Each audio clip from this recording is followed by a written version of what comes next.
Vaxtınız xeyirli olsun. Müəllimlər, sizlər üçün qısa bir test izah edəcəm. Oxuduğun əsərdə ən maraqlı gələn hissə hansı idi? Nə üçün? Tapşırıq Bloom taksonomiyasının hansı mərhələsinə uyğundur? Bloom'un idraki sahəsindən söhbət gedir.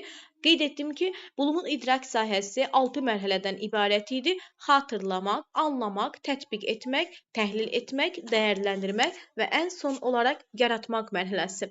Qeyd edim ki, Bloom'un taksonomiyasında burada testi oxuyaq. Oxuduğun əsərdə ən maraqlı gələn hissə hansı idi? Bunu görüb düşünərsiniz ki, hə, bu təhlil etməkdir. Çünki ən maraqlı gələn hissə. Biz əsəri oxuyub təhlil etməliyik ki, ən maraqlı hissəni tapaq. Amma burada deyir ki, daha sonra nə üçün?